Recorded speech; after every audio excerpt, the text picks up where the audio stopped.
What up, what up? Say Stowe G. Back with another topic, back with another video.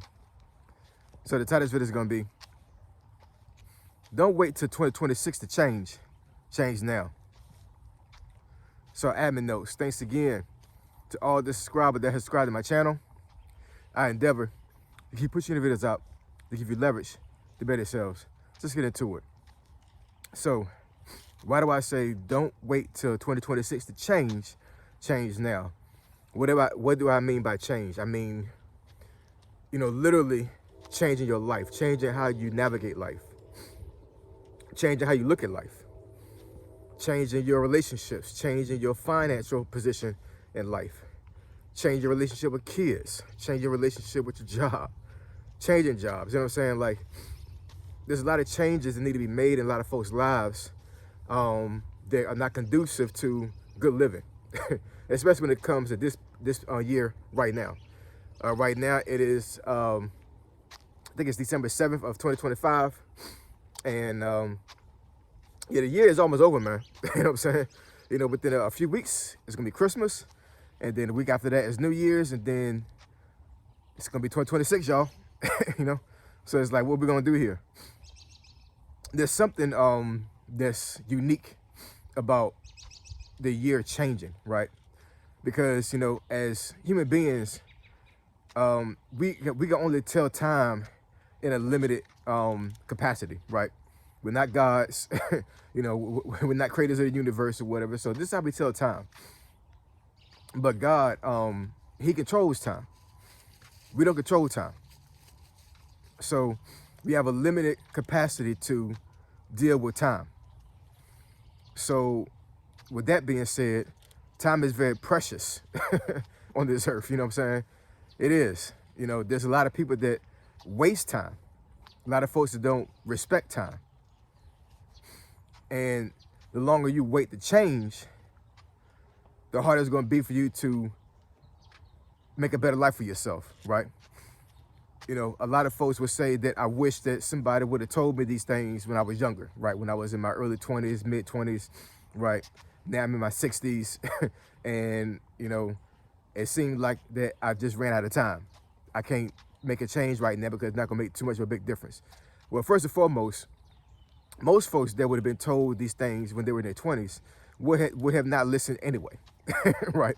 I know for myself, I can admit that I did listen to a lot of the older soldiers that were trying to mentor me when I was in my 20s. I didn't take all their advice, right? But I definitely did take heed to some things that I wish I did take heed to. But it is what it is. There are some things that I did take heed to, and it helped me have a very successful career. A lot of folks don't make it to retirement.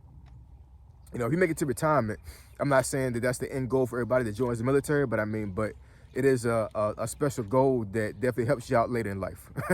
It does, man. You know what I'm saying? Especially for yourself and your family, it helps. It does. So, we got to lock in, man. We got to lock in. We got to make sure that, we make these changes now. Not when January 1st hit. I'm not going to say it's going to be too late when January 1st hit, but why wait until January 1st, right? Time is respective of nobody, right? Folks can run out of time today, if you know what I mean, right? So if you have a mindset and you have an urge to change your life right now, then change it now, right? Make a change right now, right? Once you turn this video off, go into a secret place, pray to God about your situation, pray to God about your life and how you want to change, and then move forward. It's just as simple as that, man. It's just as simple as that. A lot of folks, they sit on goals, they sit on aspirations because they feel like they can't achieve them. They get lazy. They get very content with the situation they have right now. And even though they know they want better, they don't want to put the work in to be better and to push themselves forward into a better position.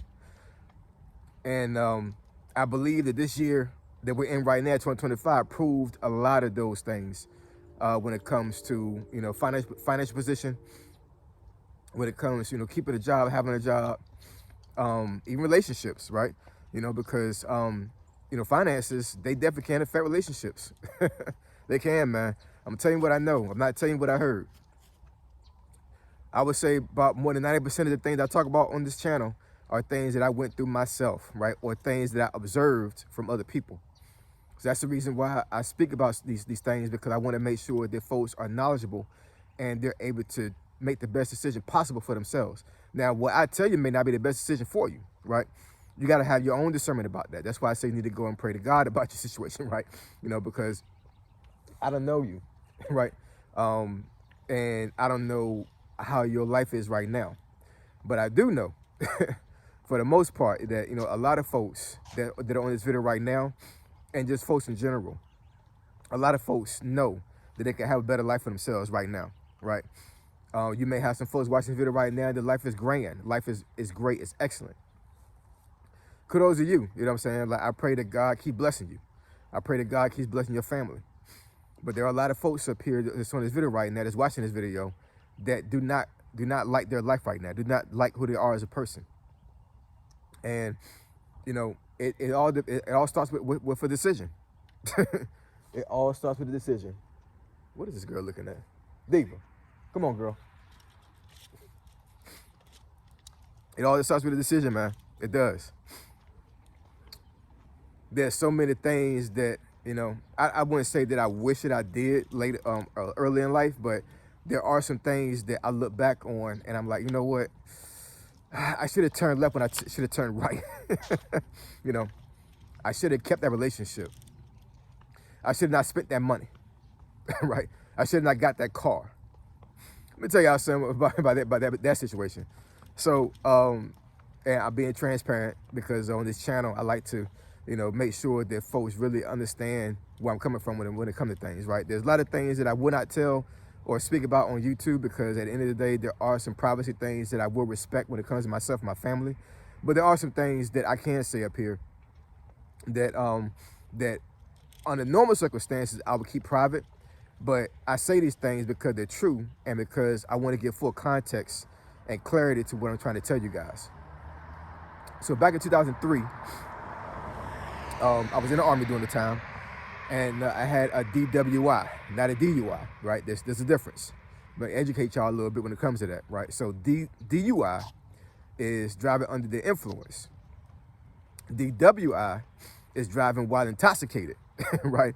So DUI is, you know, I guess it's not really a law, but I mean, but it's a way for the law to rope everything up when it comes to you being impaired when you're driving a vehicle. The WI is specifically telling the judge that you were driving while drunk, right?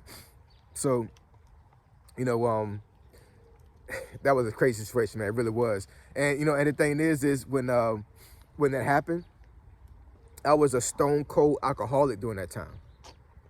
I mean, stone cold, yo. You know what I'm saying? Like, I was not doing the right thing, and I was a functioning alcoholic. I spoke about this as far as like my alcoholism on my channel before. You know, on the weekend, it was nothing for me to knock down a 12-pack. Nothing. It wasn't, man. You know what I'm saying? And that first year I was in Korea back in 98, 99 is what got me to that point. So I left there, went to Monterey, California. For folks that they've been in the military before, you know what's out there in Monterey as far as duty station. Great duty station. And then from that point, I was stationed here in Virginia. I was single during the time, no kids. My homeboy from Korea, ironically, had got stationed at the Pentagon.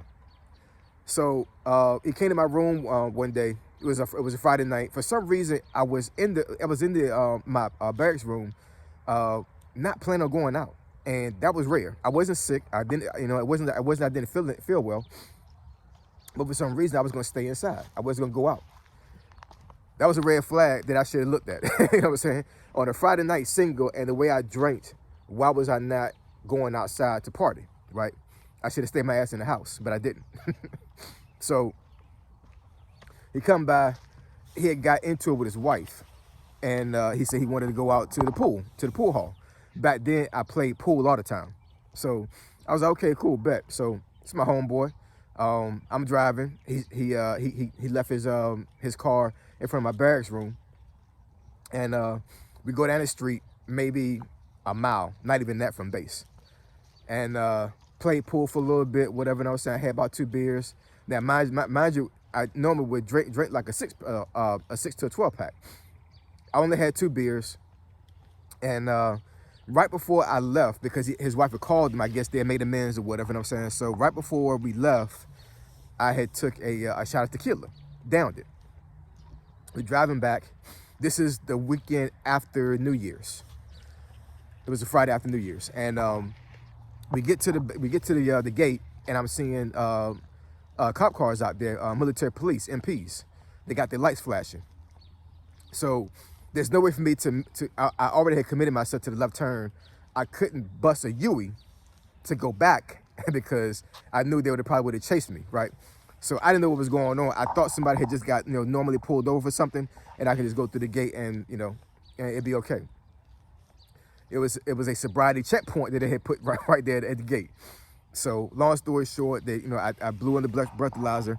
I had blew right at the limit. I think the limit was like 0.08, but that is admissible in court. So they took me down to the MP station, and I blew on the bigger machine that they can use in court. Now, mind you, I took that shot of tequila before I left, so the alcohol was still processing through my body, right? So when I got to the MP station, I blew on the machine, and I was still blowing at 0.08. So, alcohol was still processing through my body, so I was still at the limit. So I had to sit in jail, man. You know what I'm saying? And I was there maybe like an hour and a half. My first sergeant had got called. He lived like an hour from me. Well, an hour from base, right? But my commander, my captain, my captain lived on base. So I'm an E4, and my captain from my company had to get up from his bed, from his family, and drive to the MP station to pick me up and take me back to the barracks. Crazy, right? So, but I say that story to say, that from that point on, I made a significant change in my life, right?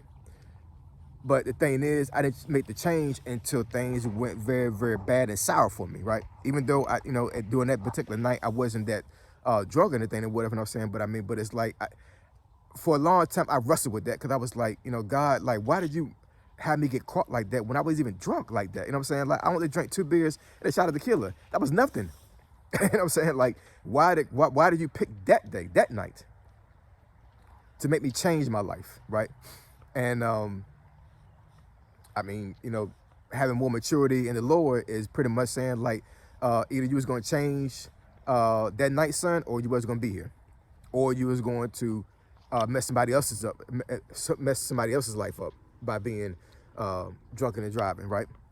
So I say that all that to say that, time waits for nobody, man. Time waits for nobody. And, if you have bad things happen in your life right now, if you're in a bad situation, then you need to make the change now, today. Why wait? Make the change now. Make a decision. I made a decision to leave that barracks room that night, right? To go out with my friend, play pool, drink, and then go back on base, go through a sobriety checkpoint. I could have busted Yui, right? And had my license suspended, right? For a year. Well, actually, it was revoked for a year.